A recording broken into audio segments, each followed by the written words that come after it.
194లో notice ఇచ్చిన తర్వాత explanation call for చేయడానికి 1 మంత్ టైం ఉంటుంది మ్యాండేటరీ పీరియడ్. ఆ 194 ఫాలో అయిన తర్వాత 192 ఫాలో అవ్వాలి. బట్ 194ని ఇగ్నోర్ చేస్తూ 192 కింద మేము పడగొట్టామని చెప్పని ఎప్పుడైతే పోలీస్ స్టేషన్లో కంప్లైంట్ ఇచ్చారో అప్పటికప్పుడు హడావిడిగా 192 కింద మేము తొలగించాము అంటారు. బట్ యాజ్ పర్ యాక్ట్ ఏంటంటే 194లో it is very clear.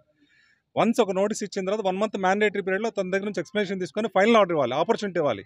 Not only a పర్సన్కైనా ఎఫెక్టెడ్ పార్టీస్ ఎవరు ఉంటారో వాళ్ళు ఖచ్చితంగా మ్యాండేటరీగా నోటీస్ ఇవ్వాలి. ఇన్ కేస్ అట్లా లిమిటేషన్ అనేది ఇవ్వకపోతే సెక్షన్ 5 ఆఫ్ లిమిటేషన్ యాక్ట్ ప్రకారం 1 మంత్ అనేది మ్యాండేటరీ పీరియడ్. ఎటువంటి నోటీస్ కైనా అపీల్ టైం ఉంటుంది. సో దాని ప్రకారం అది ఫాలో అవ్వకుండా డైరెక్ట్గా ఇచ్చారనేది మా ప్రొటెస్ట్. మీరు ఎక్స్ప్లెనేషన్ కాల్ ఫర్ చేయాలి. అది గవర్నమెంట్ సైటా, సందురస్తానా, ఏదనేది తర్వాత సెకండరీ.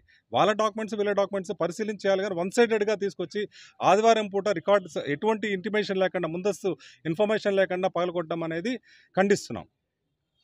పోలీసు వాళ్ళు కూడా కేసు తీసుకోలేదా సార్? కంప్లైంట్ ఇచ్చామండి. దాని మీద ఏమైందనేది ఇప్పటివరకైతే తెలియదు. నార్మల్గా ఎవరైనా సరే కంప్లైంట్ ఇచ్చినప్పుడు రిసిప్ట్ తీసుకుని ఏదైనా వాళ్ళు యాక్ట్ అప్ అని అవ్వాలి.